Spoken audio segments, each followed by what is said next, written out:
მოგესალმებით ძვირფასო ტელემაყურებლებო, ჩვენი მორიგი სპორტული მემუხილვა კახა ბასილიასთან და ჯამლეტ ხუხაშვილთან ერთად მორიგი სპორტული ток-შოუ, რომელშიც დღეს პირველ ბლოკში მონაწილეობას მიიღებს ჩვენი აღმასრულებელი დირექტორი არაოლიმპიურ სახეობათა ეროვნული კომიტეტის, რომელიც უკვე აღიარებულია და რომელიც შეუდგა თავის საქმიანობას მაქსიმალური ტემპით, ეს გახლავთ იურისპრუდენციის ერთ-ერთი საუკეთესო მცოდნე და იურისტი, არ გითხოთ ეს იური მიღაო ვახტანგ მაჭავარიანი. და ჩვენი სტუმარია ვალერი მეიროვიჩი, რომელიც გახლავთ სპორტული კვების შეიძლება რა გახა ასეთი სპორტული კვების ექსპერტი, დიდოსტატი და ადამიანების ჯამთელი ცხოვრების წესის გზაზე დამყენებელი. ორ შემთხვევაში საჭირო ადამიანი იმიტომ რომ კვებიდან იწყება ყველაფერი. მართლაც საჭირო ადამიანი. Мы говорим о том, что ты очень нужный для всех, во всем мире, не только у нас в Грузии, то, что ты занимаешься тем питанием, который нужен всем, но особенно спортсменам, потому что мы здоровый образ жизни принимаем как повседневная задача для нас, чтобы его решать всегда. Энергию, все это ты остальное, ты все скажешь, просто мы как гость, конечно, первый дадим ему слово, а потом, как ты расскажешь, где ты был, потом, как я знаю, и какие вопросы решил. А наш ჩვენი აღმასრულებელი დირექტორი ვახტანგ მაჭავარიანი, რა თქმა უნდა, როგორც ექსპერტი რაგბის, როგორც საქართველოს ახალგაზრდული ნაკრების ყოფილი წევრი, ეროვნული ნაკრების, როგორც მართლაც თვითმფრინავი მრავალი მატჩების, ალბათ გვეტყვის რა ხდება ამ ბოლო ხანს რაგბიში, ძალიან ბევრი რამ მოხდა საინტერესო ყველა ხდება საინტერესო ასაკში და ასევე ყოველთვის ვემზადებით რაღაც უფრო უმაღლესი მწვერვალების დასაპყრობად. მაგრამ პირველი მაინც ჩვენ სტუმარს ვცეთ პატივი, რომელიც უკვე стумарец ара, мы говорим, что ты гость, но, по-моему, ты уже не гость в Грузии. Давно здесь живешь со своей женой, со своей семьей, так что 9-й год. Хорошо, что не 9-й вал. 9-й год это хорошо. И, естественно, первое слово тебе мы уже сказали, кто ты и зачем ты здесь для доброго, для того, чтобы ты сделал такое доброе дело для всех, но особенно для нас важно, что для спортсменов. И, пожалуйста, вот по твоей формуле нормального спортивного питания и нормальный образ жизни. Спасибо, Джамлет. Спасибо, что отдали первому слово как гостю. Я по специальности технолог по питанию. Я занимаюсь с 15 лет в области профессионального питания в общепите работал в гостиницах, ресторанах и вот уже 26 лет. Но не забывай, что ты параллельно был спортсменом. Ну, я всегда старался. Во многих видах спорта, я это помню, и ты не Я занимался немного боксом, бегал, старался. Не очень шибко любил бегать, но меня гоняли мои друзья-спортсмены, поэтому прививали привычки, которых у меня практически не было. Но я в основном в своей жизни занимаюсь питанием. Я люблю кормить людей, люблю кормить вкусно, и вот последние 26 лет уже кормлю их даже полезно. И так как случилось, что люди сегодня имеют необходимость ежедневно кушать. И на сегодняшний день очень много разных питаний. Ты так не говори, как будто где-то 20 веков тому назад они не ежедневно кушали. Они ели ежедневное питание было. Ели не ежедневно. Раньше, чтобы сегодня тенденция такая, чтобы... Учитывая, что ты находишься в спортивном мире, во дворце спорта, в спортивной студии имени Коты Махарадзе, и мы все это направляем на спортсменов. Я понял. Но раньше, например, люди, чтобы покушать, они бегали за едой. Чтобы убить мамонта, они бежали за едой, и они могли бегать за ним пару-тройку дней. И когда они его уже догоняли, убивали, они съедали. Сегодня получилась тенденция, что сегодня еда бегает за нами. Мы приходим в магазин, покупаем. Неважно, это спортсмен или не спортсмен, мы все равно кушаем. И люди запутались в своем питании, в своей еде.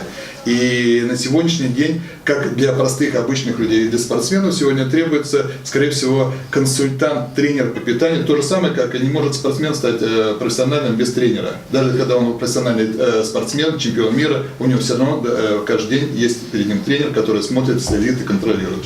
То же самое здесь. И каждому человеку, как и обычному человеку, который сидит у компьютера, который сегодня в спорте, нужно просто знать, сколько ему нужно и что кушать. Вот этим мы занимаемся.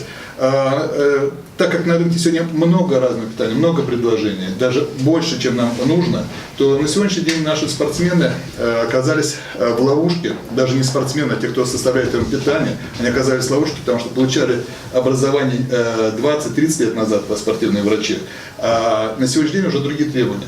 Вот этим мы занимаемся передовой технологией.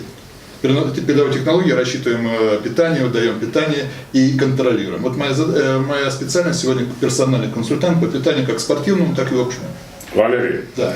я включусь, я хочу спросить тебя, не спросить, а просто проконстатировать факт, что последние полвека, 50 лет, я часто слышу, что приезжают разные компании, они предлагают и говорят одно и то же, что это спортивное питание, это великолепное питание, это для достижения, значит, больших высот, все. Но чем отличается вот именно твоя формула? Формула твоей организации, Окей. в котором есть и твоя жена, и твоя семья, и твои друзья, ну, короче, много лет, и 9 лет уже в Грузии, но до того ты разъезжал по всем странам. Чем отличается? Чем ты можешь вот, наших телезрителей удивить?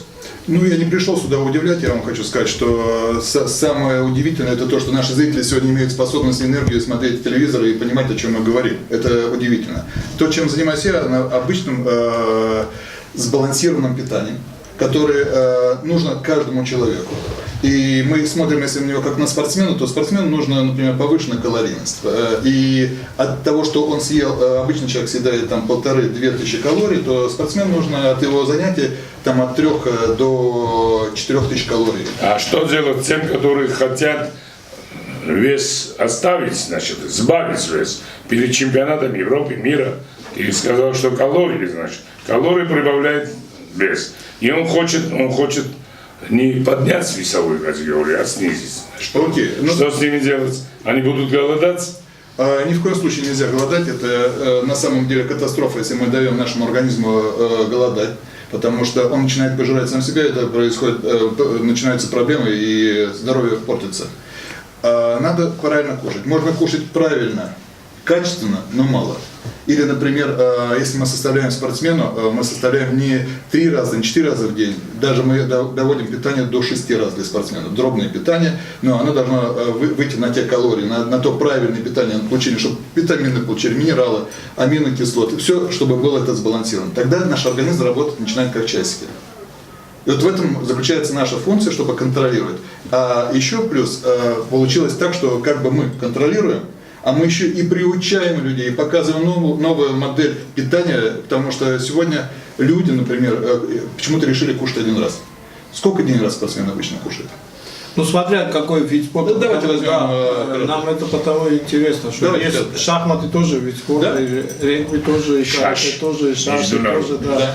Поэтому, конечно, мы с вами уже давно работаем, и для нас это правда интересно. И интересно, кроме того, еще у меня вопрос есть, что у нас еще есть вопросы, люди, которые уже после спорта.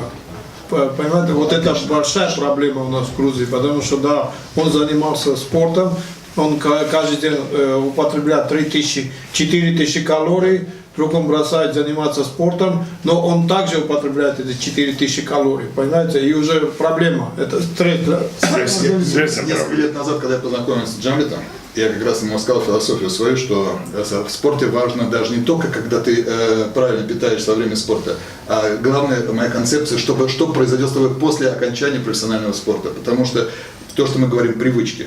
Если вы понимаете, что вы сегодня, если вы употребляете 3-3,5 тысячи калорий, при затрате этих калорий, то когда вы заканчиваете спорт, то вам нужно перейти где-то на 1500-2 тысячи калорий спортсмену. Как это сделать? Как раз именно с сегодняшнего дня. Да. Мы сегодня будем говорить о спортсменах. А я про спортсменов.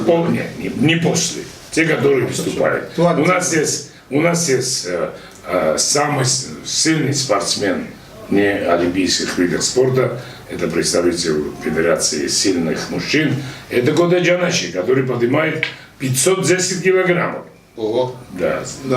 Ему 3000 не хватит. Ему надо 510. 400 да, тысяч. Он весит 180 килограммов. Окей. Ну как вот твоя формула, значит, Смотрите, для него, как это будет? 3004 тысячи, я понял. я в этих калориях не разбираюсь. Я не думаю, что сейчас... Главное, как его питать? Питать его точно так же, только единственное, первое, чаще и немножко, наверное, больше. Под него надо подбирать уже под его калории, чтобы в его меню были те же самые составляющие, что и для вас, как те, кто не занимается спортом, кто не тратит много калорий, но просто меньше калорий. Все, остальные питательные вещества те же самые. В общем, в этом проблем нет. Значит, ваша формула фактически, значит, подходит всем. Да, нет, батон Джамлет, мы сейчас работаем. Что там интересно, господин Валерьевич, что он для нас составляет индивидуально каждому спортсмену. Это от веса, роста, там, возраста. И вот это интересно для всех видов спорта, потому что этот человек может конкретно, вот для Аркани он конкретно составит график, как ему, потому что каждая специфика каждого человека. Ну, скажем, телезрителям, что какой-то Аркани готовится уже, я думаю, что мы возьмем лицензию. Да, и готовится к Олимпийским играм. Конечно, это питание будет самым популярным, когда Аркани уже будет выступать на Олимпийских играх.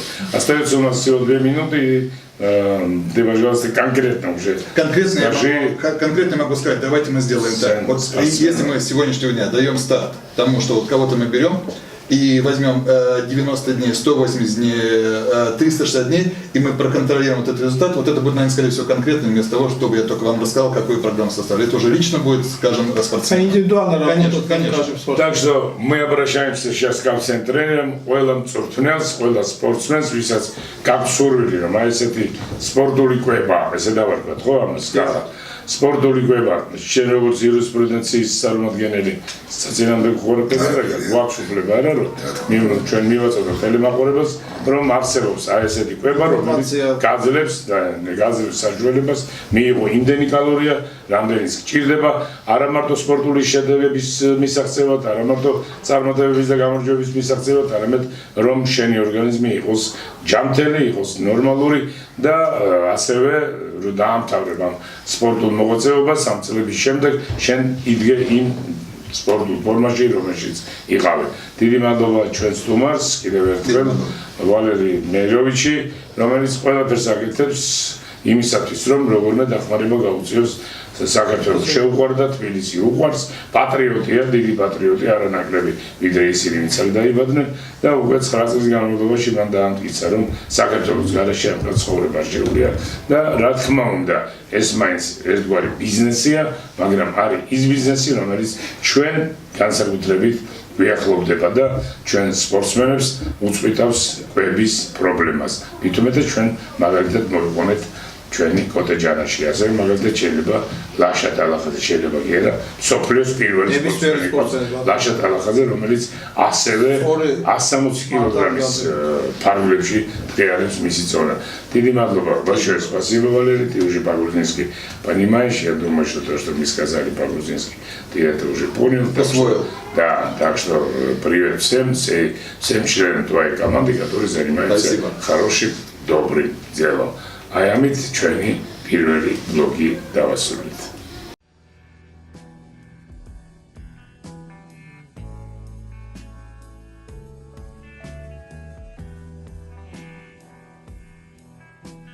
ვაგზავნებ ჩვენს სპორტულ მიმოხილვას. ალბათ გახსოვთ, რომ პირველი ბლოგი ჩვენ დავუთმეთ სპორტულ კვებას, რომელიც ძალიან საჭიროა. ძალიან მნიშვნელოვანი, ვალერი მეიროვიჩი იყო ჩვენთან. სტუმრად, რომელიც 9 წელიწადი უკვე საქართველოშია და სწორედ შენ კარგად იცი, იმიტომ რომ შენთან აქვს ყველას ახლო კონტაქტი და მithumetes იმიტომ რომ შენ ყავს უამრავი ათასობით სპორტსმენი და რომელთაც ჭირდება რა თქმა უნდა არა მარტო შენ სპორტსმენებს, სხვებსაც, მაგრამ შენსაც განსაკუთრებით და მithumetes გოგით არქანიაზე ვილაპარაკეთ, რომელიც ოლიმპიური თამაშებისათვის ემზადება. აი ახლა რახან გოგიტაზე დავიწყეთ, რახან კარატეზე დავიწყეთ საუბარი, მოდი რაგბი მე შემდგომში გადავითანოთ და თქვი ახლა შენ ბათუმში იყავი, რაღაც ძალიან საინტერესო საკითხებზე ისაუბრე ხელმძღვანელობასთან, ქალაქის, რესპუბლიკის სპორტულ საზოგადოებასთან, შენ კოლეგებთან და რა ხდება გითხარი და გოგიტა არქანიას შესახებ. ეს არის ერთ-ერთი ადამიანი, რომლისგანაც ჩვენ ველოდებით ლიცენზიას. ბატონ ჯამლეტ, რაც შეეხება ბათუმს, ბათუმი თქვენ იცით, რომ შარშან გამოცხადდა სპორტულ ქალაქად ევროპაში. და ეს იყო მართლა დიდი მიღწევა არის, იმიტომ ჩვენ არ შევდივართ ევროკავშირში და ეს იყო გამონაკლისი და მართლაც დღეს ბათუმი არის ერთ-ერთი საუკეთესო ქალაქი დიდი ღონისძიებების ჩასატარებლად. და იმასაც დავუმატებ, რომ ბათუმთან იქვე შორი ახლოს რაღაც ნახევარსავალში არის სასტუმრო პარაგრაფი, რომელიც გამოცხადდა ევროპაში პირველ სასტუმროდ. გამიგეთ ეს რამხელა წარმატებაა. ესე იგი შეიძლება სასტუმრომ გაგიწიოს დიდი რეკლამა მთელ მსოფლიოში, ხო? რომ თურმე კონტინენტზე საუკეთესო სასტუმრო ყოფილა ბათუმთან ახლოს. ბათუმი არის სპორტის ქალაქი. აი რეკლამა, რომელსაც მე მგონი, ნუ ეს არის სასიხარულო, მithomedes მე და შემიყავით 53 საჭედრაკო ოლიმპიადის გახსნაზე, როდესაც ვიჟექით ლოჯაში, იქვე გვერდზე იყო მაილ მამედოვი და როცა დამთავრდა ეს ოლიმპიადა, მოვარდა სრულიად სიტყვის მნიშვნელობით ჩვენთან და თქვა რომ მე ესეთი რამე მithomedes ის ჭადრაკს ეხმარება და ყველა საჭედრაკო ოლიმპიადის გახსნის მონაწილე ან ორგანიზატორი. მე ესეთი რამე არ მინახავს. და ვერც ამნახავ ვერაზროს, ვერავინ ვერ გააკეთებს უკეთესად, უფრო ლამაზად, უფრო მიმზიდველად აი ამ გახსნის ცერემონიას ვერ ჩაატარებს და ეს იყო იქვე პარაგრაფის გვერდზე, გვერდში 9 კილომეტრში არსებულ იმ დიდ საკონცერტო დარბაზში, რომელიც 10,000 კაცს იტევს ბრექსი და არენა, ნუ ეს ბატონ ჯამლეტ აი მასალა ძალდებით ინფრასტრუქტურა იმდენად კარგი. როგორც ვიცი, სპორტ კომიტეტს გადაეცა. სპორტის სამინისტროს გადაეცა. ეს გუშინდელი ახალი ბრძანებაა, რომ ბლექსი არენა გადაეცა სპორტის სამინისტროს. მთავრობის განკარგულებაში გადავიდა და ამიტომ უფრო მეტი ღონისძიებების ჩატარების საშუალება მოგვეცემა ჩვენ სპორტულ ფედერაციებს და ვფიქრობ, რომ აი ეს ყველაფერი ერთად მართლაც შესანიშნავი არის აჭარის რეგიონი, დღეს არის სტადიონი უკვე ჩაბარდება სულმანე, ეს არის ერთ-ერთი საუკეთესო ულამაზესი სტადიონი. დიახ და უკვე დავიწყეთ. ჩვენ წელს გვაქვს რამოდენიმე დიდი ღონისძიება დაგეგვილი, შევხვდით სპორტის სამინისტროს ხელმძღვანელობას, შევხვდით ქალაქის ხელმძღვანელობას, ქალაქის მერს, უკვე ივნისში გვაქვს დაგეგვილი პირველი დიდი საერთაშორისო ტურნირის ჩატარება ბათუმში იმ ახალ სპორტის სასახლეში, რომელიც აი უკვე აპრილში იქნება ევროპის ჩემპიონატი იმაში ძალოსნობაში. და ჩვენი აი ლაშა ტალახა 13 აპრილს მთავრდება ძალოსნობა და ნუ ყველა მიცის ახლა ამის დამალოს აზრიერენ რომ 75 წლის იუბილეს გინდა მაინც ვიხდი და გრიგორიევის თეატრში 14 აპრილს არის 13-ში, იმიტომ რომ 13-ში ყველა ვიქნებით ბათუმში. ყველა გულშემატკივრებ ჩვენი საქართველოს ეროვნულ ნაკრებს, განსაკუთრებით კიდევ ლაშა ტალახაძეს, რომელიც აუცილებლად 6 მსოფლიო რეკორდს დაამყარებს და ისე გახდება ევროპის ჩემპიონი და 14-ში უკვე გრიგორიევის თეატრში ვიქნებით და კიდევ იმასაც გეტყვი რომ კოტე ჯანაშია მანჩესტერში აპრილის 8-ში უტევს ახალ მსოფლიო რეკორდს და 520 კილოგრამის აწევას აპირებს. წარმოიდგინეთ. ეს ორივე ვებხვი, როგორც აქ იყო დაჯილდოებაზე, როცა არაოლიმპიურ სახეებში დავაჯილდოვეთ 10 საუკეთესო სპორტსმენი და ლაშა ტალახაძემ ჩამოგიდა ოქროს მედალი, კოტე ჯანაშიას მედალი ჩამოგიდა. აი ეს იყო მე მგონი აღთარგე ესეთი რამე სოფლიოში არ მომხდარა.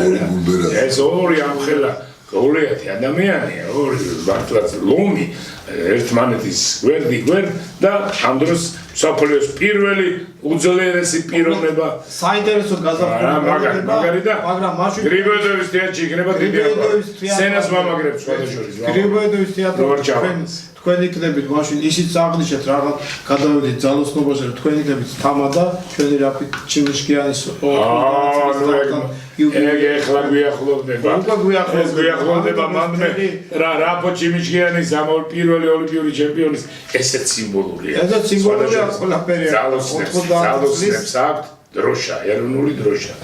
ჩვენი ეროვნული დროშის გვერდზე არის ძალოსნების 4 ოლიმპიური ჩემპიონი. 4-ვე სახსალამათი. 4-ვე ცოცხალი და 52 წელს ზღვაზე, ესე იგი არც ერთ ქვეყანას 67 წელი. 67 წლის წინათ გახდა ოლიმპიური ჩემპიონი ჩვენი რაფო ჩიმიშკიანი, რომელსაც 80 წლის იუბილეს გადავხდით ისე, რომ მსოფლიოში ეგონოთ რომ მიწისძვრა მოხდა.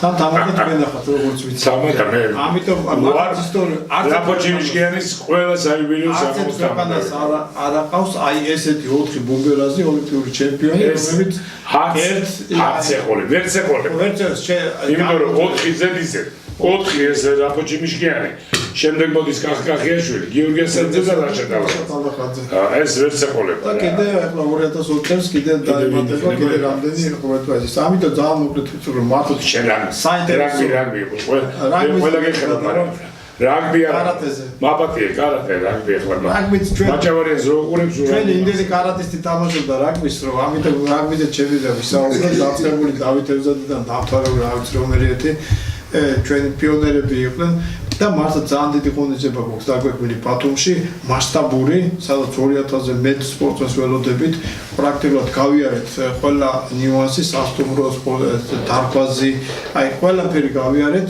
და რაც ამის გარდა კიდე ჩავატარეთ სემინარები საერთაშორისო სემინარები კრავმაგაში 2 დღიანი სემინარები იყო ჩამოსული იყო სოფლის კრავმაგის ფედერაციის პრეზიდენტი გაბი მიხეელი და რაც საინტერესო არის რომ უკვე საპიროტე პროგრამით რამოდენიმე ქართველი ებრაელია სოფლის კრავმაგის ფედერაციის პრეზიდენტი ეს არის სასწავლო და უკვე რამოდენიმე შენი მეგობარი და აქ საქართველოში დაბადებულება დიახ სენაკში გაბრიელ მიხელაშვილი ხო ჩვენებურად დახვათ რა მე წინააღმდეგი ვარ საერთოდ წინააღმდეგი ვარ აი ამ გვარების დამოკლების ან შეცვლის მაგრამ ნუ რა ვქნა ახლა მე კი ვარ წინააღმდეგი მაგრამ ხალხი იცვლიან და უნდა მივეჩქიოთ ხო მაგრამ თავი რა არის ზოგჯერ ისე იცვლიან რომ ვეღარც ხოდებით ვინ არის ხო ხუძე ხო მაინც უნდა დარჩეს კიდე კარგია რომ გაბი მიხეელი რომელიც არის გიორგი მიხელაშვილი გაბრიელ მიხელაშვილი ესე იგი მაინც არის გაბი მიხეელი რაღაც ძირი აქვს და მე ზოგი ძალიან მივესალმები ყოველთვის და ყველას უყვარს და ყველა დიდ პატივს და მსოფლიოში კრავმაგას უხელმძღვანელო კრავმაგა რომელიც ეს იყო ადრე ინდუმალი სპორტის სახეობა გასაიდუმლოებული სპორტის სახეობა იყო სადაც მარტო მასაჟი ავარჯიშებდნენ და სპეციალური ასეთ პოლიცია და ესე უშიშროება ვარჯიშობდნენ და დღეს უკვე საშუალება აქვს ყველა საზოგადოების ყველა ფენას ივარჯიშოს და ისედაც უფლება აქვს ნებისმიერ ადამიანს ისწავლოს თავის დაცვა და ზუსტად აი ამ სასწავლის გავითვალისწინებთ ტელემაყურებელთა ინტერესზე და გოგიტ არქანიას გადაგა. გოგიტ არქანიას რაც ჩვენი ვარსკვლავი. დღეს გქონდა კიდე საუბარი სოფლის კარატეს ფედერაციასთან, რაც ჩვენი ძირითადი მიზანი ახლა არის ევროპის თამაშები, რომელიც მინსკში ტარდება და ყველა კონცენტრირებულები ვართ, რომ თეორიულად და ყველანაირად მეორე ადგილზე არის ამ ევროპის თამაშების რეიტინგში, ამიტომ აქ პრობლემა არ ამგონია რომ გქონდეს, მაგრამ მაინც განვიცით და ველოდებით მარტის ბოლოს გვაქვს ევროპის ჩემპიონატი ესპანეთში და ყველაფერს ვაკეთებთ რომ მოემზადოს გოგიტა და როგორ უახლოვდება იმ ლიცენზიას ვითხრა დიახ პირველი ჭორები ხო გახსოვს როგორი ჭორები დადიან 24-ია ის არის მე მგონი უკვე აუხსენით ხალხს რა რამდენიმე სატელევიზიო გადაცემა ქონდა და ასევე რადიოს გავიარეს ესე და ალბათ ტელემაყურებელთა იციან რომ ამ ხრივ ყველაფერი იგზია და რა თქმა უნდა არის ახლა 100%-იანი ჯერ არაფერი არა გადაწყვეტილი მაგრამ ყველანაირად ჩვენ ვხვდებით ჯერ ევროპის თამაშებზე, მერე ოლიმპიურ თამაშებზე და არ ამგონია რომ რაღაცა ესეთი სასწაული მოხდეს, მაგრამ მაინც ჩვენ მზად ვართ, ყველანაირად ვემზადებით და ფიქრობ პირველ ნაბიჯი იქნება ევროპის ჩემპიონატი მარტის ბოლოს, მერე მივიდივართ მაროკოში, მერე უკვე მინსკის თამაშები და ესე შემდეგ და ფიქრობ რომ მოგლედ ხუნძული წელი გოგიტ არქანია მიდის იმ ნაბიჯებით რომელიც დაიგემო დიახ ჩვენ როგორც 2 წლის წინ როგორც დაგოგეთ ოლიმპიურ კომიტეტთან ერთად სპორტის სამინისტროსთან ლერი ხაბელოვთან ერთად სანდრო გოგოლაძესთან ერთად როგორც დაიგეგმა ის ზუსტად აი გეგმით მუშაობთ და რა თქმა უნდა ჩვენ ამ გეგმას არ ვაპირებთ რომ გადავუხვიოთ არა ვერც გადავუხვევთ უბრალოდ მე იმას შევახსენებ ტელემაყურებლებს რომ ტოკიოს ოლიმპიურ თამაშებში 2020 წლის ოლიმპიურ თამაშებში პირველად გათამაშდება მედლები კარატეში.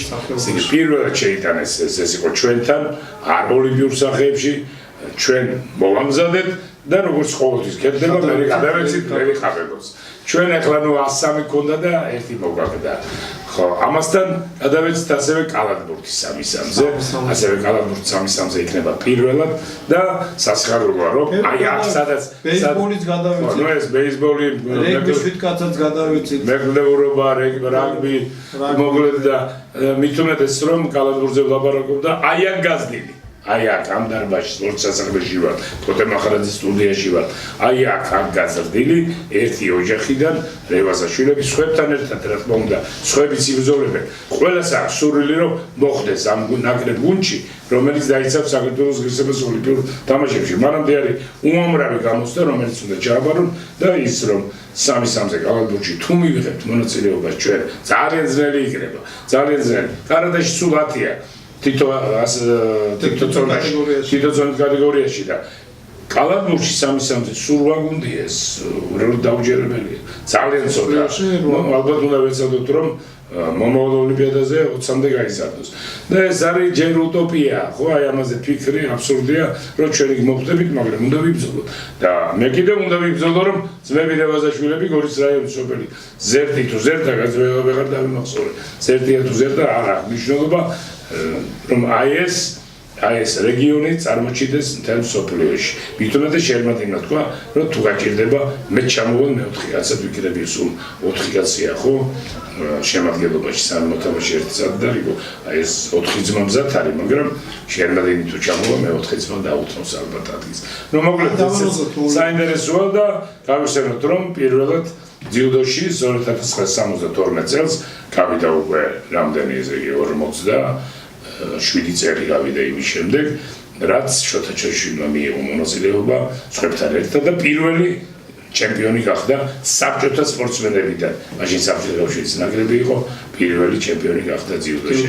ულამაზესი და სასწავლებელი ისტორიის მქონე პიროვნება. ეს გოგი დარქანის შესახებ გავიგეთ, გეგმების შესახებ გავიგეთ, ისიც გავიგეთ, რომ თქვენი კარატისტები რაგბის თამაშობენ. ეხლა ვნახოთ იურისპრუდენციის ერთ-ერთი საუკეთესო წარმომადგენელი რას გვეტყვის რაგბის შესახებ. გამარჯობათ, მოგესალმებით, გარდაგვავიდეს ჩვენი არაოლიმპიური მსახიობათა ეროვნული კომიტეტის აღმასრულებელი დირექტორი. მოგესალმებით, მივესალმებით ჩვენს მაყურებელს. სამწუხაროდ მინდა რომ საგანგაშო მდგომარეობა და საგანგაშო ინფორმაციით დავიწყოთ დღევანდელი ჩვენი დისკუსია ამ თემასთან მიმართებაში. რაგბის მამების ერთ-ერთი ყველაზე სავალალო პროექტი, რომელიც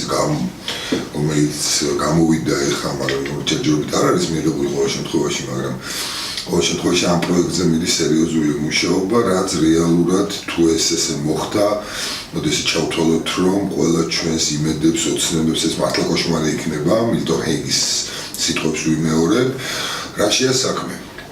რეალურად მიდის საუბარი, რომ შეიქმნას რაგბის მსოფლიო ლიგა, რომელშიც იქნებიან 12 გუნდი, მათ შორის იქნებიან ამერიკელები, რომელიც ახლა დღეს მე-15 ადგილზე არიან. ჩვენზე უკან არიან, იტალიელები ჩვენზე უკან არიან. ფიჯი, რომელიც მერვე ადგილზე არის, ისიც არ იქნება რეალურად, ეს იქნება მათი წარმოდგენით ჩაკეტილი სივრცე და რეალურად მისი განვითარება, როგორც ახლა 6 ერში იხარშება ყველაფერი და როგორც ეს 4 დიდი გუნდი არის სამხრეთ ნახევარსფეროში, ეს გუნდები ამ გუნდს ემატება 2 გუნდი, ეს არის იაპონია და ამერიკა და გამოდის რომ 12 გუნდი ერთმანეთში ითამაშებს და ჩვენ უკვე რეალურად არანაირი წინსვლის შანსი არ გვექნება. ეხლა მიმდინარეობს ევროპის რაგბი ევროპა. რეალურად ეხლა 3 თამაში ვითამაშეთ, 3-ვე დამაჯერებლად გავიმარჯვეთ, დამაჯერებელიც აღარ ქვია. რეალურად ამ თამაშებზე მე თვითონ ეს გამოყავს სულ ახალი ბიჭები, რეალურად ყოველი თამაში ახალი მოთამაშეებით გამოცდა არის და ამას უკვე სერიოზულად სადღაც უინტერესო ხდება. ხო, აღარავინ აღარ უყურებს. ისევე როგორც კალათბურთში რომ მაგალითად მიიღო ტურიზმის მონაწილეობა და ყველას მოუღო 50 გულის ღვაობი, ხო კარგია, მაგრამ მაყურებელი აღარ გიყურება. მიეჩვევა. ეხლა 3 თამაში მოვიგეთ, ეხლა დაგვჭა ბოლოს ბელგიას 46-6 მოვიგეთ. ეხლა 2 თამაში დაგვჭა, ერთი რუსეთთან, ერთი გერმანიასთან, გერმანიას კიდევ უარესად მოუგებთ. რუსეთი მე ვფიქრობ რომ დაიჯება მათი ხელმძღვანელობის გამონათქვამების გულისთვის რომ არაფრად აგდებენ ქართულ რაგბის და თქვეს რომ ქართული რაგბი რა არის ჩვენ ხა ევროპის დონეზე კი არა და მსოფლიო დონეზე უნდა ვილაპარაკო და აუგად მოიხსენია ეს ქართული რაგბი და რის გულისთვისაც კრასნოდარში მე დარწმუნებული ვარ რომ შესაბამისად დაიჯებიან მაგ სიტყვების გულისათვის მაგრამ ნუ ვიტრიალოთ ახლა ამაში და ვიყოთ ეხლა მოდით ცოტა სხვანაირად შევხედოთ ამ საკითხს ეხლა მეორეჯერ იყო საქართველოს ნაკრები ინგლისის ნაკრებს რომელიც დღეს მსოფლიოში არის მეორე ვასწავლით შეკინებას რეალურად აღიარებული არის რომ საქართველოს შეკინება არის ყველაზე ძლიერი შეკინება მსოფლიოში ესე იგი ეს იმხელა ძალა არის რომ მისი განვითარების პერსპექტივა ერთადერთი ვარიანტი არის რომ ჩვენ რაც შეიძლება ხშირი თამაში დავიწყოთ მსოფლიო პირველი დივიზიონის გუნდებთან რაც მოგვცემს განვითარების საშუალებას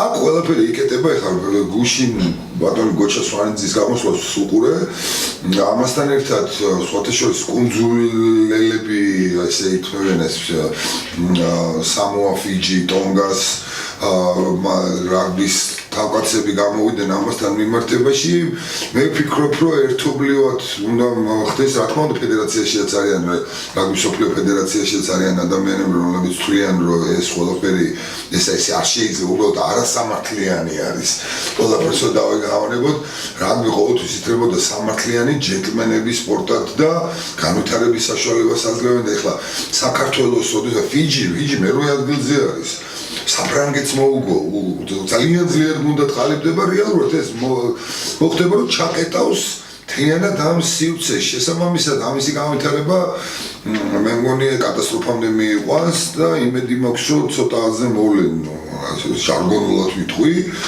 და არ მიცემენ აი ამ კუთხით ამ სიტუაციის განვითარებას ნუ რაც შეეხება ქართულ ნაკრებს ქართული ნაკრები ახალგაზრდავდება და ეს პატარა ბიჭები ძალიან დიდ შედეგებს აღწევენ მთლიანად გუნდი კონცენტრირებული არის ეხლა მე რასაც უტყურებ ბატონ მიტოვს რომ ემზადებიან ევროპის მსოფლიო ჩემპიონატისათვის რომელიც ამ წლის შემოდგომაზე გაიმართება ვფიქრობ რომ გუნდი ამ პერიოდისათვის მაქსიმალურ და სწორ ფიზიკურ კონდიციამდე მივა რომ მათ შეძლონ და ახლა უთხარი ისიც სად გაიმართება მსოფლიო ჩემპიონატში იაპონიაში გაიმართება იაპონიაში ძალიან მნიშვნელოვანი არის იაპონელების საერთოდ თვითონ ძალიან მათ სწრაფი ტემპით მიდიან განვითარების კუთხით ძალიან მართალია ოლიმპიურ თამაშებში არ არის შეტანილი დიდი რამე მაგრამ იაპონია მაინც მასპინძლობს მსოფლიო ჩემპიონატს რამდენიმე თვით ადრე ვიდრე იქნება ოლიმპიური თამაში დიახ და თან საქმე იმაში არის რომ რაგბის პოპულარიზაცია იაპონიაში ძალიან გაიზარდა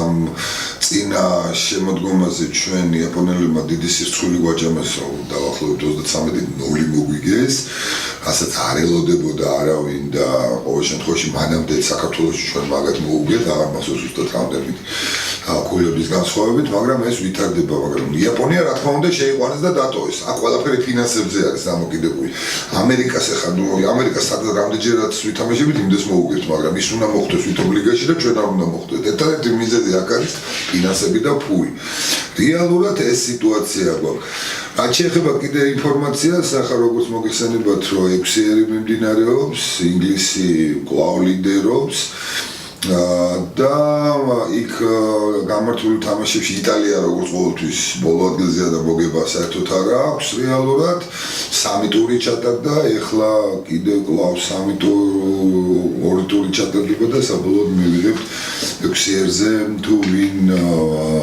მოიგებს ამ გინესის ლუდი გინესის დიდ თასს და ამ კუთხით როგორ გამვითარდება და ჩვენ კვლავ მაყურებლის როლში ვართ ჩვენ კვლავ მაყურებელში თავიდან იყო ბატონო ჯამლეტ რაღაცა ისეთი პოზიტიური სიგნალები გამოვიდა რომ 6-ერთან მიმართებაში რომ რას ვითხოვთ რეალურად მოდით გავაკეთოთ ესე ერთი გუნდი თუნდაც დააყენონ მსოფლიო ლიგა ოღონდ გამოვარდნის პრინციპი იყოს და ახალი შესვლის რომ მეორე ლიგის გუნდებს ყველა სპორტში ესე არის. ფეხბურთში, ბალეტში, ყველგან ესე არის.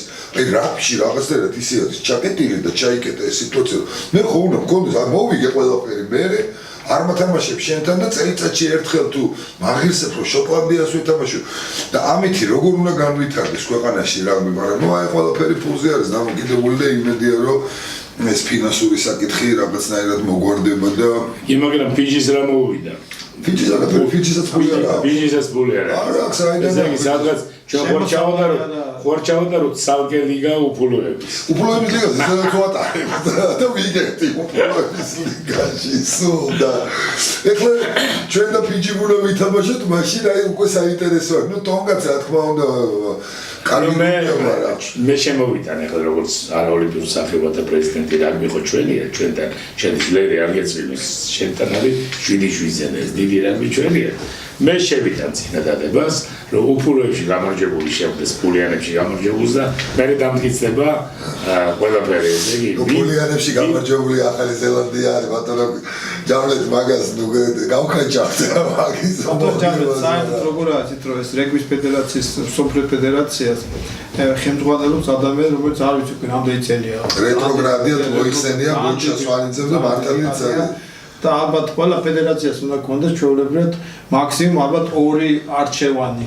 იმიტომ ზოგი ფედერაციის პრეზიდენტი მართლა დიდი ხანი რჩება ხოლმე და აი ეს ახალი რაღაცების შემოტანა უძნელდება და ძველი აი მე კონსერვატორი ხდება გინდა თუ არა და იქ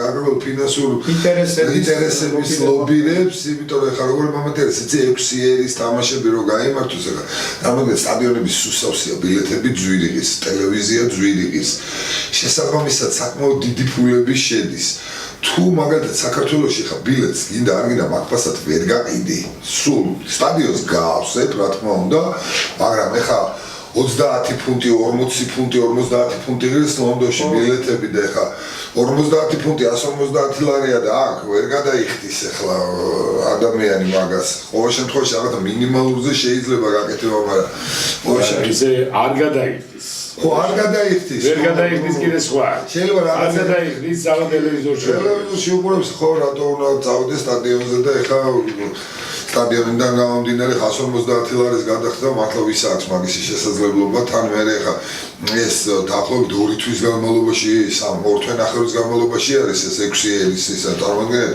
გამოდის რომ კვირაში კვირაში 2000 ლარი გახდება აბსენციური და არ უნდა ეხა ჩეულებრივ მოკალაკეს ეხა მაგის საშუალება მოკლედ ჯერჯერობით ვართ აი ესე ჩაკეტილ წრეში და მოლოდიში უნდა ჩაკეტილ წრეში მოლოდიში ვისურვოთ რომ ყველაფერი ისე გაგენდება როგორც ჩვენ გვინდა სხვა ჟურის რამდენიმე ათეული წლის წინ რამიზე როცა ვსაუბრობთ არც ეს გვეჯეროდა ხო მაშინ რა თქმა უნდა ამ მდგომარეობაში ვიქნებით თუ აღარ შეგვიძლია პირველ მსოფლიო ჩემპიონატზე 70 ქულამდე წავაგეთ ერთ-ერთ თამაში და მაშინ დაისვა საკითხი რომ გვინდა ჩვენ ესეთი რამე მაგრამ ბოლოს თქვენს რომ აი აქედან უნდა დავიწყოთ და სპორტის თითქმის ყველა სახეობაში ესე მიდის 63 ქულა მოკლედ და დღეს აქ პირიქით ჩვენ ვუგებთ როგორც თქვით ბელგიას მოუგეთ 46 და ესეც და მაგრამ ყველაზე მნიშვნელოვანი რა არის კიდე ერთ რაღაცა დავუთ ახლა წავადენი მსოფლიო ჩემპიონატი გვანახებს რეალურად ჩვენი დღევანდელი დღის მდგომარეობას ახლა ვერც იაპონიასთან თამაში ვერც ბელგიასთან თამაში და თუნდაც ვერც შოტლანდიის ერთ-ერთი და იტალიასთან ერთ-ერთი გასვლის თამაში ვერ ქმნის საერთო სურათს გუნდის შესახებ 4 წელიწადში იმართება და ამ აქ მაინც გვეძლევა შესაძლებლობა რომ მსოფლიო დონის გუნდებს ვეთამაშოთ ახლა ნახავთ მსოფლიო ჩემპიონატზე რა შეგვიძლია როგორ მოუმატეთ მარტო შეკინებაზე რომ აღარა ვართ უყურებთ გაშლილ თამაშს თამაშობთ ნახოთ ახალი ბიჭები გვახარებენ 10 9 10 11 და სოსომათიაშვილი გვახარებს ძალიან და ნახოთ რა შედეგები გვექნება ერთობლიობაში რა ეს თამაში მათიაშვილმა ყველა ტონგასთან ყველა პურტი გაიტანა მოკლედ მაგან დაარტყა ლელოებიც მაგან გაიტანა მოკლედ ვახტანგ მე მინდა კიდევ ერთხელ ტელემაყურებლებს მიმართო სპორტის მაყურებლებს რაგბის მოყვარულებს რომ ჩვენ უკვე როგორც არაოლიმპიურ სახეობათა ეროვნული ფედერაციის ხელმძღვანელობა ესეც გამთხვევა აქ ვარ პრეზიდენტი, პირველი ვიცე-პრეზიდენტი, აღმასრულებელი დირექტორი, არ დაგვაგვიზეს კიდევ ჩვენი თამაში ლაგაძე, რომელიც ერთ-ერთი ვიცე-პრეზიდენტია, მიხეილ ხუხაშვილი ვიცე-პრეზიდენტი და გენერალური მდივანი თემურ ქურციგიძე. ხა ეს ხელმძღვანელობა ალბათ ოფიციალურად ვალდებულიც ვართ ყველა ოფიციალურად შექმნათ ის წერილი, რომლითაც უნდა მიმართოთ მსოფლიო როგორც დაიწყო ვახტანგმა მამებს, რაგბის მამებს, ჩვენ საქართველოს არაოლიმპიურ სახეობათა მამებმა მიმართოთ ყეაზები წერილი. მაგრამ მოვამზადებ თუ კიდევ ბატონო ჯამლეტი წერილს ჩვენზე უკეთ ვერ მოვამზადებს და ამიტომ არ გეწინააღმდეგებით და ჩვენზე უკეთ კიდევ ვერ წაიკითხავს. და მივცემთ რა თქმა უნდა იმ სრულობას, რომელსაც იმსახურებს და საჭიროებს. ამით დავასრულოთ დღევანდელი ჩვენი სპორტული მიმოხილვა, რომელიც ორი ბლოგისაგან შედგებოდა. ქონდა საუბარი ვებაზე, საინტერესო თემა, საჭირო მეიროვიჩი, რომელიც მართლაც პატრიოტი პიროვნებაა, მესმის რომ ყველა ბიზნესმენი ფიქრობს იმაზე, რომ რაც შეიძლება მეტი მოიგოს, მაგრამ ეს ადამიანი უკვე წლების განმავლობაში დაგვიტკიცა ყველას, რომ მართლა გული შესტკივა, რომ სპორტსმენებს როგორ დაეხმაროს და ჯანმრთელი ცხოვრების წესისაზე დააყენოს კვების ხური ყველა მისკებას იცნობს. დავასრულოთ დღევანდელი ჩვენი მიმოხილვა. მადლობა ტელემოგურებლებს, ვინც მისმენთ და მომავალ შეხვედრამდე. ხონდის